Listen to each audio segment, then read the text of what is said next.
Aujourd'hui, je vais te présenter 5 idées créatives à faire avec le masque de Final Cut Pro. Et comme tu peux le voir, on peut se cloner de partout. Premièrement, tu auras besoin d'un trépied. Il faut absolument un plan fixe pour que ça fonctionne, sinon ça va littéralement tout gâcher. Ensuite, tu fais ta petite mise en scène, tu auras forcément besoin d'un peu d'imagination et te voilà sur une fin de tournage. Pour réussir à se cloner de partout, il n'y a vraiment rien de compliqué. Une fois sur Final Cut, on a juste à créer des masques magnétiques sur chaque plan. Et le plus gros avantage, c'est qu'il n'y a même pas besoin d'être forcément hyper précis. Non, étant donné que les personnages ne sont pas juste à côté, on crée un masque magnétique, on le détourne et puis on passe au suivant. On fait ça le nombre de fois qu'on le veut en fonction du nombre de personnages et ça fait vraiment un résultat très sympa. Sois sincère, tu préfères cette veste avec un petit dessin dans le dos, elle est vraiment sympa, ou bien la seconde qui est plutôt en gris clair assez basique. En tout cas, ce qui est sûr, c'est que ça n'a jamais été aussi simple de changer.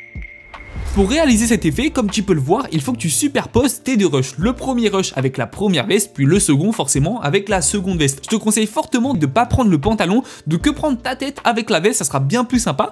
Ensuite, une fois que c'est terminé, ce que tu vas faire, c'est que tu vas pouvoir décaler la veste pour faire une animation soit de gauche à droite, soit de droite à gauche, ou bien de haut en bas, ça c'est toi qui choisis. Moi personnellement, j'ai choisi de gauche à droite, et comme tu peux le voir, j'ajuste un petit peu par la suite pour vraiment que les deux se coordonnent au maximum, et le résultat, il est vraiment sympa.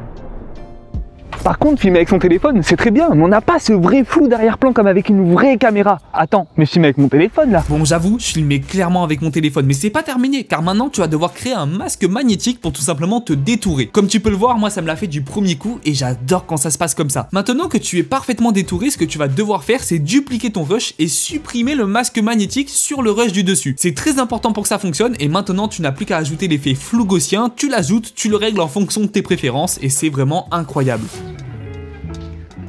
J'ai une vraie question. Est-ce que ça serait pas magique de pouvoir réussir à mettre du texte comme ça derrière soi? Bon, je te rassure, encore une fois, c'est super facile. Celui-ci, il est hyper tendance et c'est clairement mon préféré. Pour le réaliser, il n'y a vraiment rien de compliqué. Tu crées un masque magnétique, tu te détours, c'est un peu toujours la même recette, mais on va pas se mentir, c'est une recette qui marche. Une fois que tu es parfaitement détouré, tu vas devoir dupliquer ton rush et supprimer encore une fois le masque magnétique du rush du haut. C'est très important pour que ensuite tu puisses ajouter ton texte entre les deux rushs. Après, libre à toi de placer le texte où tu veux. Il y a vraiment plein d'idées. Moi j'aime beaucoup par exemple le mettre au centre derrière ma tête, je trouve vraiment l'effet très sympa et on va pas se mentir, pour le peu de temps que ça prend, c'est vraiment génial. Imagine un monde où tu peux faire une transition en zoomant dans une image pour ensuite atterrir dans une autre image, ça serait pas fou? Encore une fois, je fais que me répéter, mais je t'assure, c'est vraiment facile à faire. Pour faire cette transition, j'ai choisi de détourer une porte. Donc encore une fois, j'ai créé un masque magnétique, j'ai détouré la porte, c'était pas si simple parce que forcément, la porte elle avait des petites bordures et le masque il a pas forcément réussi du premier coup à tout bien détourer, c'est normal, ça arrive. Ça peut pas non plus être parfait à chaque fois. Une fois le détourage terminé, pour que ça fonctionne, il faut absolument que tu inverses le masque, sinon ça ne va jamais marcher. Ensuite, ce qu'on va faire, c'est qu'on va faire un zoom progressif dans la partie qu'on a détourée. Pour ça, tu cliques sur ton rush, tu choisis l'option Ken Burns et là tu as plus qu'à parfaitement recadrer et je trouve le résultat plutôt original.